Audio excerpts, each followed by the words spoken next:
Eh bien le bonjour à tous, c'est Akizu, j'espère que vous allez bien, moi ça va nickel. Aujourd'hui, comme vous l'avez vu dans le titre, et même dans la miniature, on va se retrouver pour le bilan de Free Ghost. Après toutes les zones farmées, toutes, bien évidemment, si vous avez suivi la série, vous le savez, que je n'ai pas farm tout ce qui est donjon niveau 200. Donc Nilesa, Silark, Compte à rebours, Ilisael, Mrs Freeze, et j'en ai oublié un, et j'ai pas.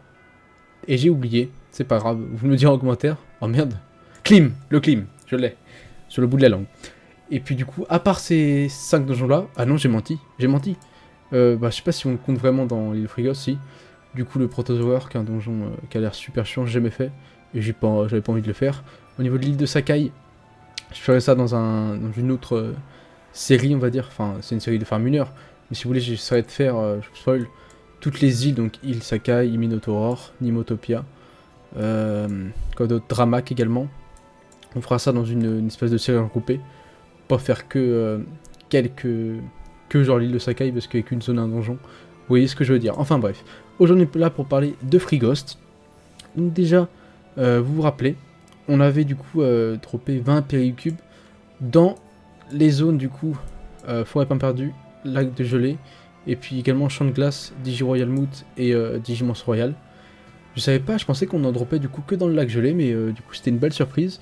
J'avais dit que je le garderais pour le bilan, donc on les ouvrira en fin de vidéo. D'abord on va regarder tout ce qu'on a dans la banque, et ensuite on se retrouvera, non, on restera ensemble, mais on ouvrira tout ça, en espérant avoir des petits fragments pour l'amulette élémentaire.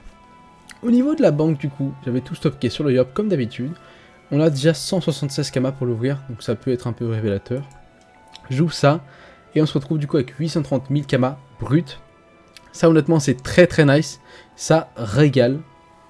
Je sais pas exactement j'en avais combien dans les autres zones, mais je pense que c'est une des zones où j'ai eu le plus de kamas brut.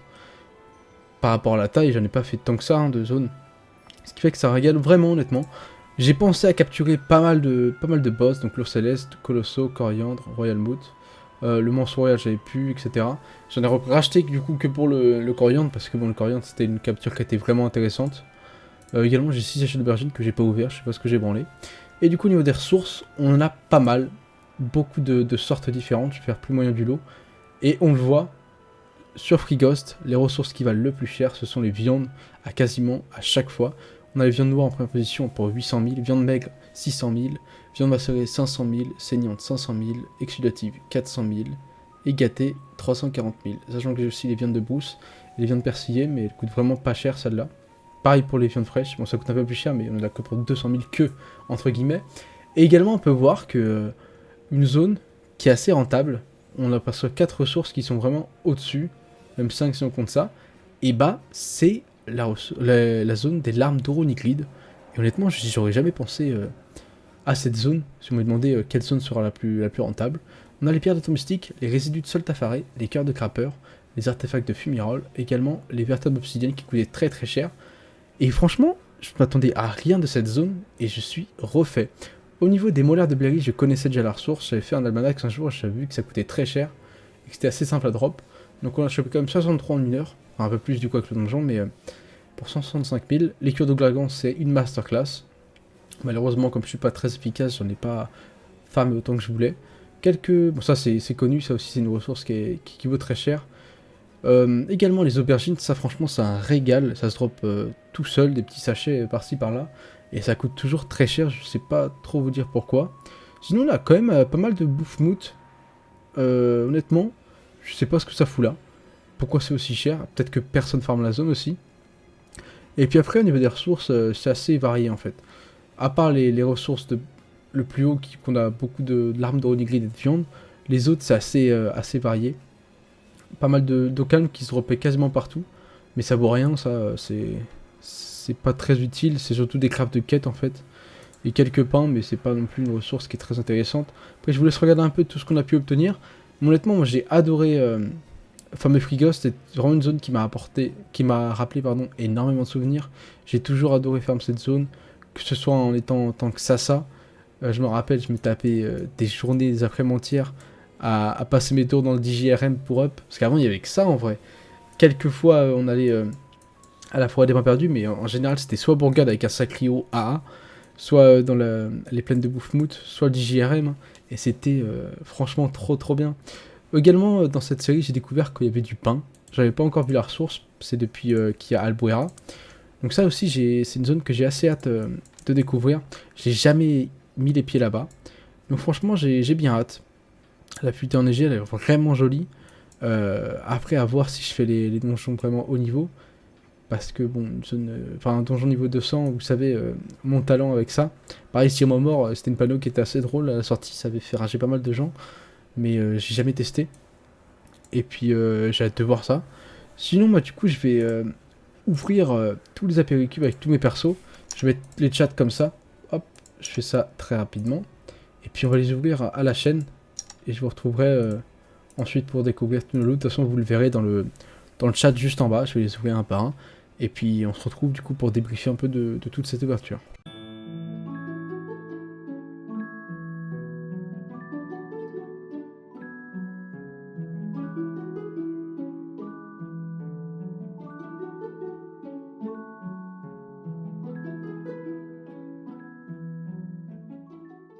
Ok, donc j'ai tout ouvert. Et j'ai l'impression qu'on a eu pas mal de chats, surtout au niveau de celui-là. Attendez, c'est lequel que j'ai ouvert en premier? Il y en a un qui a eu vraiment pas mal de fragments. Et dans l'ensemble, on avait quand même pas mal de fragments, je crois. Je me souvenais plus exactement de tous les loots qu'on pouvait avoir. On va regarder de toute façon dans les inventaires. On peut drop déjà un item. Ouais, j'avais bien vu ça. La feuille d'hiver. Donc ça, c'est plutôt cool à briser ou même à mettre en vente. Je me souvenais vraiment plus du tout. Pareil pour tout ce qui est... je savais qu'on pouvait drop des poissons un peu rares, comme celui-là. Également les fragments. Mais je me souvenais plus qu'on pouvait drop des clés. Du coup, au niveau de tout ce qui est sac de récolte, etc. Donc malheureusement, un sac de blé, une petite potion, un buffer. Bon, c'est un objet d'élevage que je ne vais pas forcément utiliser. Par contre, le sac de tremble, mais vraiment bien. 51 000 kamas, ça nous régale, ça par contre. Pareil, sac d'Edelweiss, c'est cool.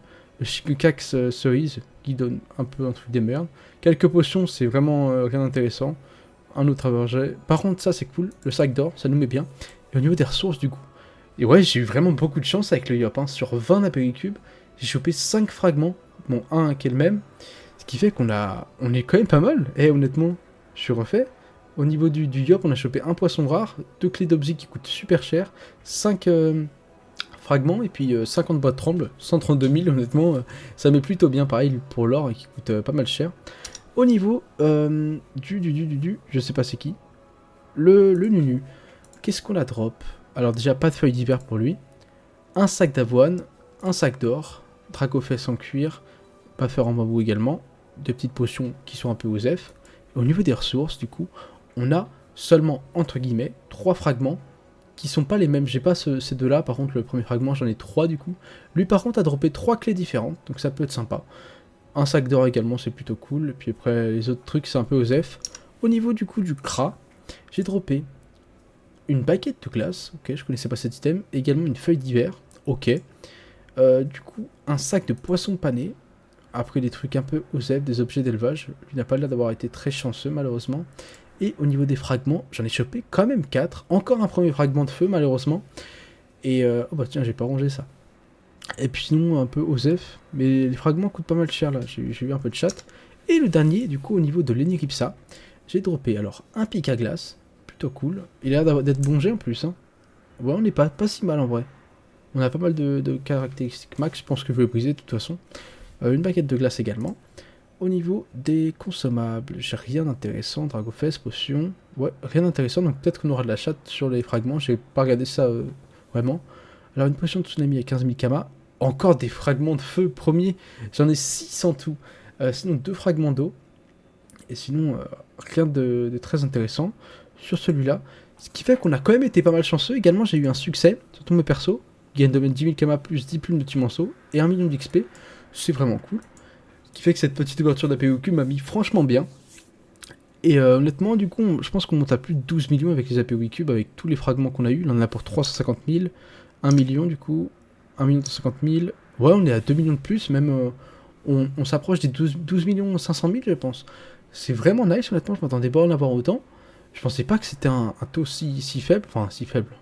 J'en ai ouvert 20, j'en ai eu à peu près 4 par perso. Ce qui fait qu'on est sur un calcul que je ne saurais faire. 1 sur 5 on va dire, 1 sur 6. Donc le taux n'est pas dégueulasse franchement. Après c'est toujours le problème avec ces pierres là, c'est que à chaque fois t'en as une fois 1000, après tu peux la revendre, elle coûte pas mal cher en plus celle-là, par rapport à celle de terre. Moi je n'ai pas eu trop de terre honnêtement, donc je suis plutôt satisfait. Puis sinon la page se tourne sur notre farm de Free Ghost. Comme je vous l'ai dit, j'ai adoré farmer cette zone. Et du coup pour la zone d'après, après Free Ghost, je me suis dit qu'on resterait du côté gauche de la map, et donc ça me paraît tout de suite trouvé. Si je vous ai dit que je farmerais les îles annexes on va dire ensemble, et ben on arrive tout de suite sur l'île de Tomaï, qui est une zone que j'apprécie beaucoup, qui est très joyeuse, joviale. Enfin bref. Non, qui est une zone que j'apprécie beaucoup, qui est assez grande également. Bon, elle est un peu moins dense quand même que l'île de Free Ghost, mais on a un total de... Alors, je vais compter vite fait avec vous. 1, 2, 3, 4, 5, 6, 7 zones, sans compter les donjons. On arrive à 6 donjons, je crois, avec le trou de l'arbre à cam, qui n'a pas de donjon. Donc c'est plutôt cool, des donjons assez comment dire, j'ai pas le mot, l'inverse anecdotique quoi. Bon, les donjons ils sont bien quoi, ils sont marrants. Je sais pas par contre si je pourrais faire le crâne en géant, parce que du coup c'est des ouvertures spéciales. Après sur Ocam le serveur est assez actif, donc avec un peu de chance un vendredi soir ou un dimanche il y aura du monde pour l'ouvrir. On verra ça en temps et en heure. De toute façon c'est pas un donjon qui est très exaltant. On est souvent sur les mêmes monstres. Hein. Espérons également tomber sur un roi 5 dans la structure sans fond, parce que ça fait toujours plaisir de frapper un mob comme ça. Et puis sinon voilà, j'ai rien d'autre à vous dire moi. J'espère vraiment que cette série de farms sur Free Ghost vous aura plu, et que globalement ma série de farms 1 heure des zones de Dofus vous aura plu. Mine de rien, on commence à avoir tout le chemin qu'on a fait. Il nous reste plus tant que ça. On a du coup Sakai, Minotaur, également Nimotopia, Vulcania, je sais pas si je ferai. Après c'est bientôt, là je tourne le 29 juin donc c'est bientôt, j'ai jamais fait Vulcania. On a Moon, Kawat, Pandala qui a un gros morceau aussi, Saharak, Valonia, et puis on sera bon. Parce qu'après tout ce qui est Pandemonium c'est niveau 200, je sais très bien que je vais galérer. Il y a Crocusco aussi également, que je connais pas du tout. Et puis oh bah non, j'avais failli oublier les dimensions, qui sont un gros morceau aussi de Dofus. Moi perso, la zone qui m'a le plus fait kiffer c'était Enutrosaur. Mais Srambat j'ai bien aimé aussi avec le DJ de Captain Écarlate. Honnêtement j'ai bien farmé ce donjon, je le kiffais. J'aimais beaucoup l'ADA des monstres. Enfin bon, on est là pour un bilan et puis je fais que de parler, j'espère que ça vous dérangera pas trop. Au pire des cas, vous passerez. En tout cas, moi je vous souhaite une excellente journée ou soirée, et je vous dis à la prochaine. Bye tout le monde.